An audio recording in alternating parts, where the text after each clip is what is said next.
Color guard, present arms.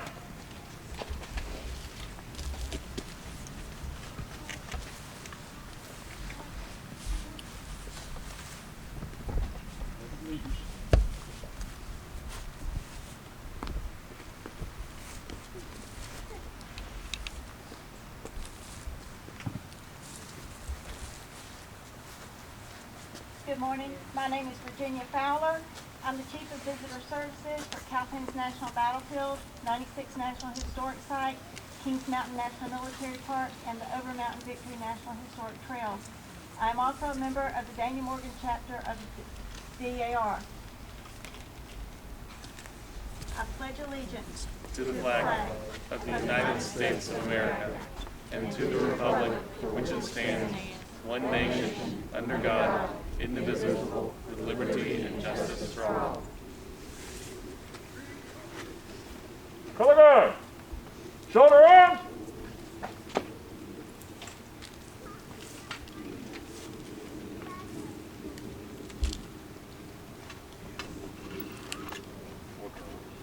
Color guard, order arms.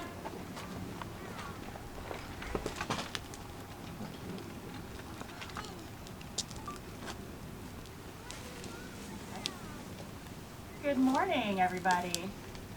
What a wonderful turnout we have here today. I'm Diana Bramble. I'm the superintendent here at Cowpens National Battlefield, Kings Mountain National Military Park, and the Over Mountain Victory National Historic Trail. And it really is my great pleasure to welcome all of you to Cowpens National Battlefield and to thank you for joining us here today to commemorate the 241st anniversary of the Battle of Cowpens. Commemoration and remembrance are themes that I've been focusing on understanding more deeply as we get closer to the 250th anniversary of the American Revolution and the founding of our nation. The relevance of commemoration becomes increasingly profound as I learn more about the Southern Campaign, the pivotal events that took place on historic grounds such as Cowpens National Battlefield, and through my interactions with our visitors, where for many of which this history is deeply personal. We as the National Park Service are here to serve as stewards of the history of this site, which is not only the history of our nation and the history of this region, it is also the family history for descendants of those that fought here. It's incredibly interesting to me as I dive into understanding the numerous actions that must take place in order for these hallowed grounds to be preserved, so that we may remember the historic events through activities like this today, this commemoration event today. So if you'll bear with me for just a moment, I'll try not to bore you to death with rattling off a few dates. I promise I'll try to wrap it all together to make it a real point. So the National Park Service was established in 1916 through the Organic Act, which I quote is to conserve the scenery and the natural and historic objects and the wildlife therein, and to provide for the same enjoyment of the same in such a manner and by such means as will leave them unimpaired for the enjoyment of future generations. Unimpaired for the enjoyment of future generations is a pretty significant statement, and it's a lot to take on.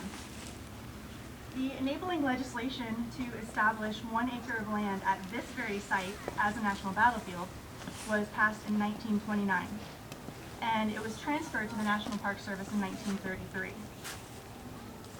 This site remained unnamed until 1972, when it became Cowpens National Battlefield.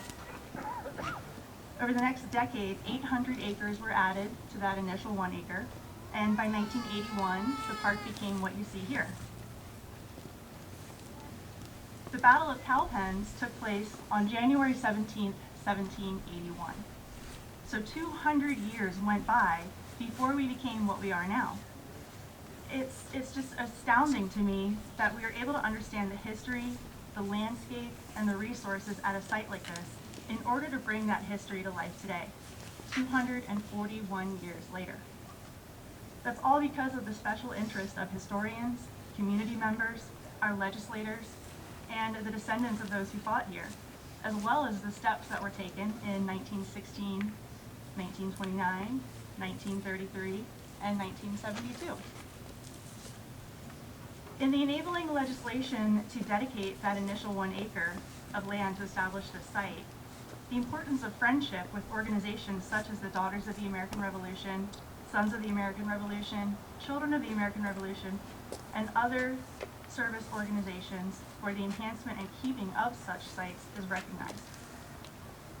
For members of these organizations, it's their family history. Again, it's so important.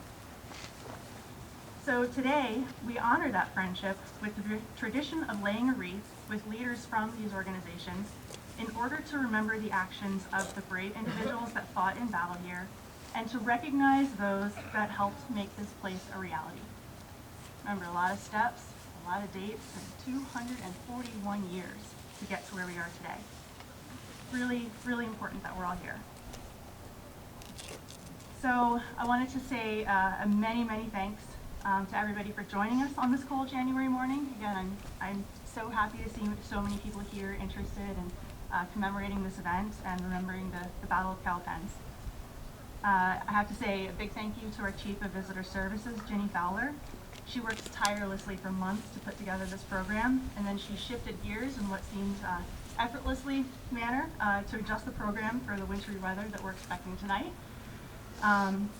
Thank you also to the dedicated team of rangers here at the park, Roland, Will, both of the Lamars, that have been creating engaging virtual content as well as helping with the on-site content that we see here today.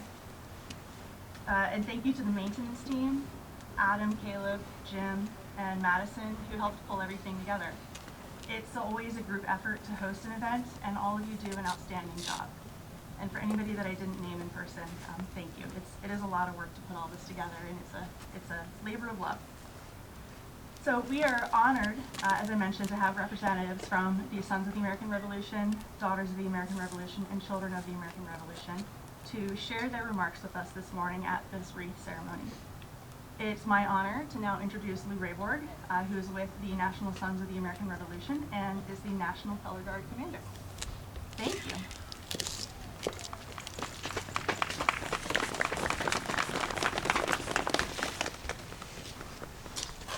Thank you, Diane. On behalf of the National Society, Sons of the American Revolution, and our National Color Guard, it is an honor to be here today.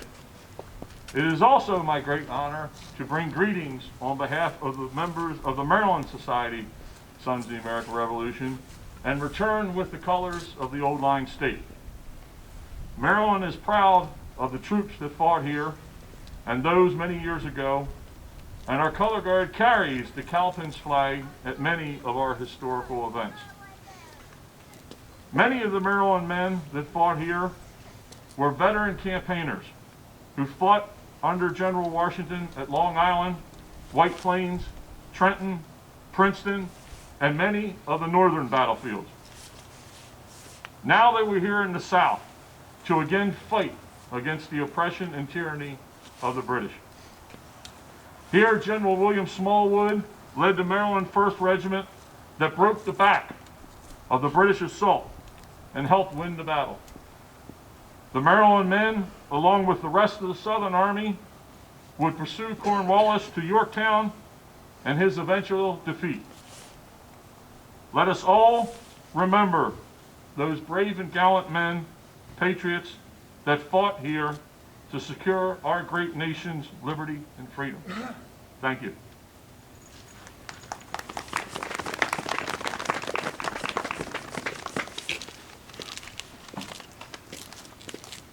Thank you, Lou. Thank you for coming all the way from Maryland. I know that's a long drive. Next we have Gabe Bobo, who is with the Children of the American Revolution.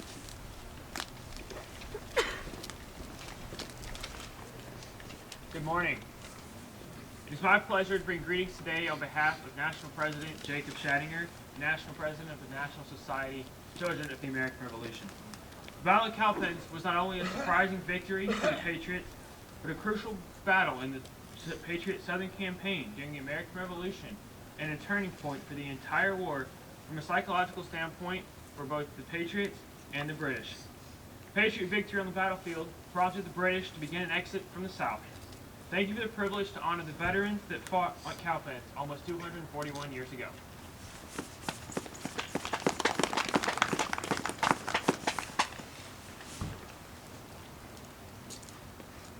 Thank you, Gabe. And next we have Sally Levay with the Daughters of the American Revolution.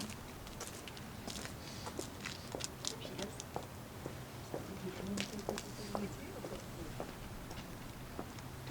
I became a member of the Daughters of the American Revolution through the Battle of Cowpens chapter, Spartanburg, South Carolina. Today I'm representing the unit's overseas Heritage chapter in Calgary, Alberta, Canada.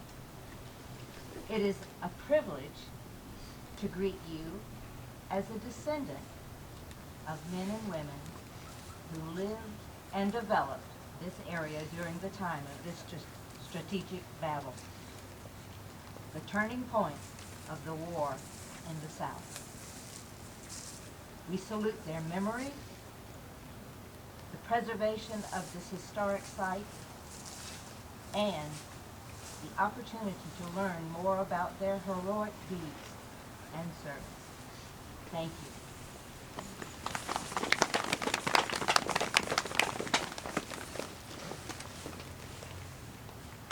Thank you, Sally. And our final speaker is Grantham Wood, here to represent the Daniel Morgan chapter of the Sons of the American Revolution.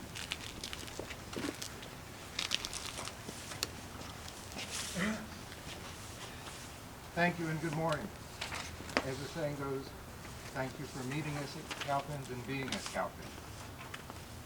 It's one of those battles where, as people said, Daniel Morgan thought out of the box. And the aspect is, we had to think out of the box for today. But the biggest question is, and this would be for everybody who has family here represented, what was their talisman that they brought with them besides their faith?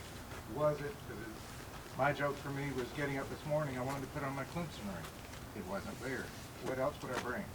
And then it was like, okay, if I brought a family color, the tartan, to be recognized on the battlefield, it's a hunting color where you could be shot from a mile away. Then the aspect is, I said, how would I identify my sister on the battlefield? Green. And the joke is, my mother was always able to identify her by green.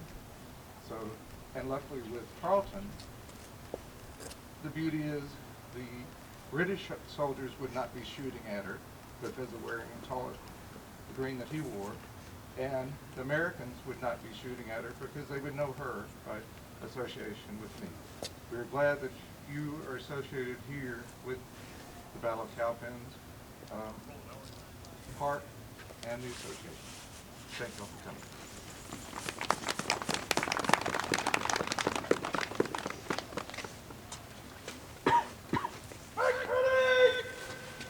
Color guard, present arms.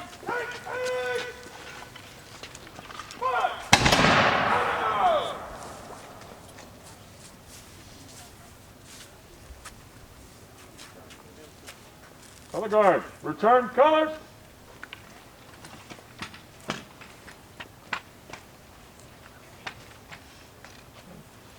Color guard, shoulder arms. Right face.